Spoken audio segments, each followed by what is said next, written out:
Oral কণ্ট্ৰাচেপ্টিভৰ ব্যৱহাৰে breast কেঞ্চাৰৰ risk বঢ়ায়। এই ষ্টেটমেণ্টৰ কাৰণে মহিলাই ভয় খোৱাটো স্বাভাৱিক। নমস্কাৰ, মোৰ নাম বিজয়া গোস্বামী। মই আৰ্য হস্পিটেলৰ চেয়াৰপাৰ্চন আৰু মেনেজিং ডাইৰেক্টৰ। ব্ৰেষ্ট কেঞ্চাৰৰ লগত হৰমনেল থেৰাপি, কণ্ট্ৰাচেপ্টিভৰ সম্পৰ্ক আছে আৰু কিছু পৰিমাণে ৰিস্কটো বাঢ়ে, কথাটো সঁচা। কিন্তু ব্ৰেষ্ট কেঞ্চাৰৰ লগত অন্যান্য ফেক্টৰ যেনে genetics, family history, obesity, alcohol use ইত্যাদিৰো সম্পৰ্ক আছে।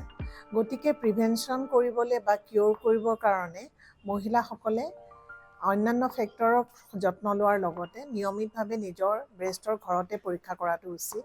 আৰু যদিহে কিবা টেমুনা দেখা পায়, যদি নিপেলৰ পৰা মিল্কৰ বাহিৰে বেলেগ কিবা ডিচাৰ্জ হোৱা যেন দেখে বা এনি আদাৰ চেঞ্জেছ চাইজটো ইনক্ৰিজ হৈছে, তেনে ক্ষেত্ৰত লগে লগে চিকিৎসকৰ পৰামৰ্শ যদি লয় আৰু পৰামৰ্শ অনুসৰি ব্যৱস্থা গ্ৰহণ কৰিলে ব্ৰেষ্ট কেঞ্চাৰ যদি হয়ও তাক কিয়ৰ কৰিব পাৰি আৰু নৰ্মেল লাইফ লিড কৰিব পাৰিব। এই ইনফৰ্মেশ্যনে যদি মহিলা সমাজক সহায় কৰে বুলি ভাবে, তে আপোনাৰ আপোনজনক আপোনালোকে শ্বেয়াৰ কৰিব পাৰিব।